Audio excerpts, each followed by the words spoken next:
Revising versus editing. What really is the difference between these two? And more importantly, do our students really need to know? Welcome to Sarah's Writing Spot. I'm Sarah, and today we're going to talk about how to teach revising and editing and what the difference really is between these two processes. So we're going to take a little step back in time, about 20 years when I first graduated from college and started teaching. I was a third grade teacher, and students asked questions that I didn't always know the answer to. And one of them was, in fact, what's the difference between revising and editing? And being a novice teacher, I didn't really know the difference. I taught the writing process, of course, but I kind of lumped them together. I knew they both had to do with fixing mistakes and improving your writing, but I didn't really know the specifics of how they were different from one another. So I had to do a little digging that year and learning. So I'm going to share some of what I learned with you and how I teach it now. So we're going to back up first and talk about why revising and editing writing is important. Gone are the days of when teachers used to whip out their red pen and mark up any writing piece that was turned in. So since then, we know that's not the most effective way to teach writing. Now we know that students should actually go through the whole process themselves and get to be an active part of that revising and editing process. And we do that because it makes independent writers. They know that they don't have to depend on us to do all the correcting for them. And it makes conscientious writers.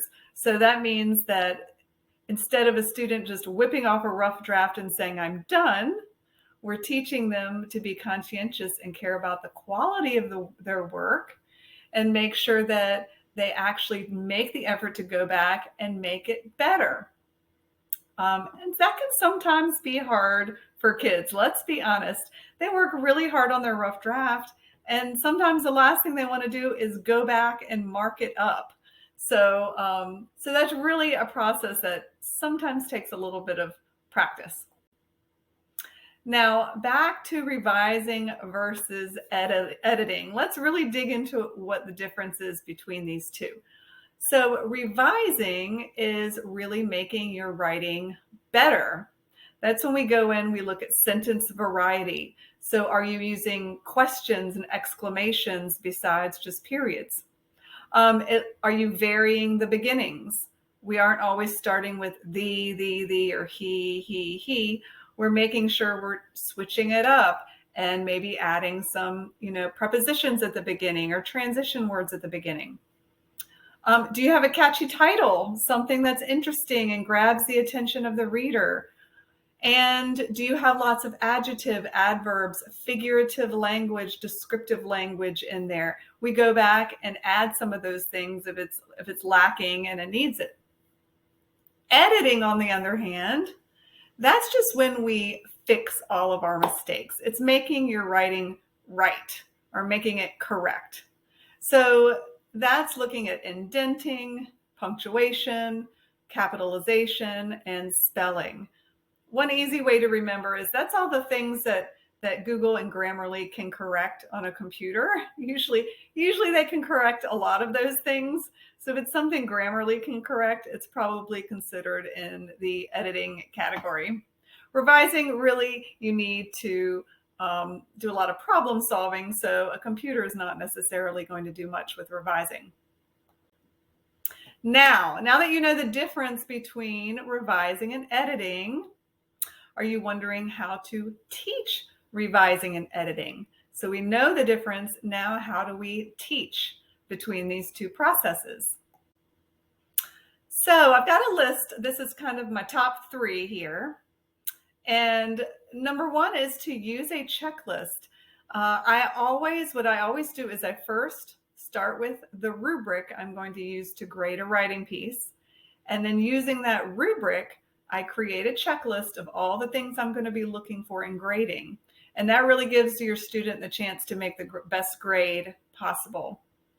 Now, in that checklist, I do divide it into revising and editing. So that checklist for the revising elements, I have my students revise in green, and then there's an editing portion, and I have my students edit in red.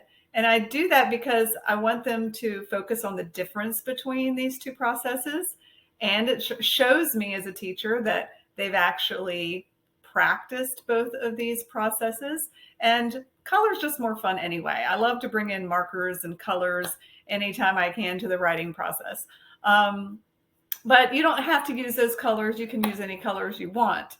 Now, I've got an example right there. You can see right on the right side, that's an example of what it might look like.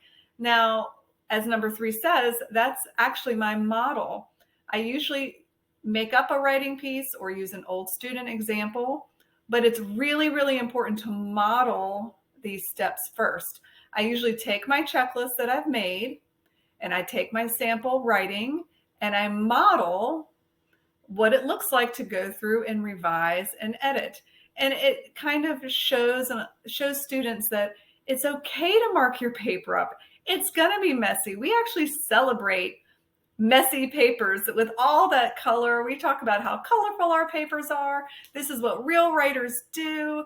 And I show them, look, I am drawing marker all over my paper, and that's okay because it shows my thinking. So I can hold up this piece of paper, and my students can see all the thinking that I was doing. So celebrate that with your students, because a lot of times they think that if they're making a change, it means that they are a bad writer because they're having to change something. That means that they're not good at writing.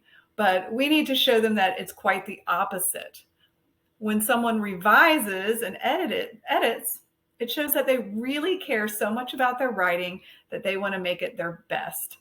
And something I always do with my younger students who've never seen revising and editing before is I look on the internet for examples of real authors that are popular, like J.K. Rowling, and I look up examples of their revised and edited drafts. And I show students, look, these are the best writers in the world. Look how messy their drafts are. This is what real writers do. All right, now let's take a look. Let's take a look at an example checklist, what a checklist might look like. Now in 2nd and 3rd grade, I try to keep it to about, it depends on my students, but I keep it to about 4 items for each. I like to, again, put it in color. And so for revising for this age group might be something like you're looking to make sure you didn't leave out the topic sentence. You included some good juicy details in the middle. You started your sentences with different words, and then you have a closing. So you're making sure you didn't miss any of the major parts, and yet you have some interesting parts and varying those sentence beginnings. Maybe you could throw in there different types of sentences too, throw in a question or an exclamation. Editing, this is, my editing marks usually stay the same. You're checking in this grade for that the child indented, that they are capitalizing the first word of each sentence. Also proper nouns, that's something that's missed a lot. Make sure they're capitalizing proper nouns. That they have end punctuation, and that they're spelling their words correctly. Now, once we jump to 4th grade, we get a little bit more involved. So 4th grade, sometimes I actually add some activities onto the revising and editing sheet. So in the revising section, you'll see that not only do we check for, introduction, body paragraphs, closing, we check for sentence variety, sentence beginnings, but transition words. But I also have 2 spaces there where I have students pick one or a few words that are kind of blah or uninteresting words and tell them they need to use a thesaurus to change them. So I'm kind of forcing that revising a little bit. I also oftentimes tell them to add 2 or 3 adjectives and an adverb, or depending what type of writing it is, I might say add a sound or add a simile. So not only do I have them checking what they've done already, but sometimes I push them a little to add a few things, some suggestions that I've made. Editing is generally the same as the other one, but this time you'll be indenting each paragraph. You might throw some things in about commas, and you might throw in some about, if this is a narrative, you might focus on dialogue punctuation. Do they use that punctuation the correct way? So these are just two examples of checklists that you might use from 2nd to 5th grade. Like I said, start with the rubric, look at the rubric you're going to use, and then work backward so that students really have the chance to make the best grade they can. My last tip is to celebrate revising and editing. Get your kids excited about it, because sometimes this is the hardest step for them. We want to change that mindset, and instead we want to show them that this is where the magic happens.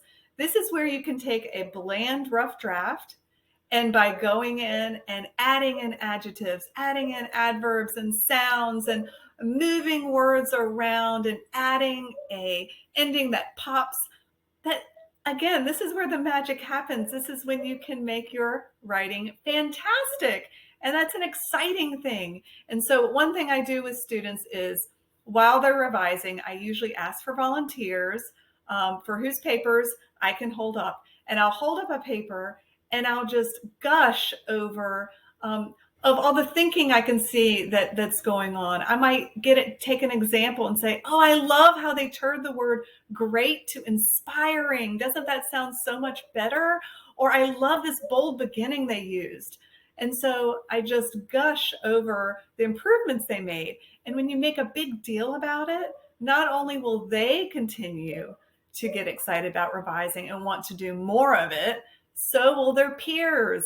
So will the other kids in the class. They'll see all the attention that they're getting and all of that praise, and they're going to want to do the same thing too. So don't be afraid to really focus in on this with your class and get excited about it. I hope you enjoyed this video about how to teach revising and editing. If you liked it, go ahead and give it a thumbs up. Also, share it with a friend if you think they can use this tip too. And of course, don't forget to subscribe. That way you'll get to know whenever I post a new video. As always, I hope you have an awesome day and happy writing.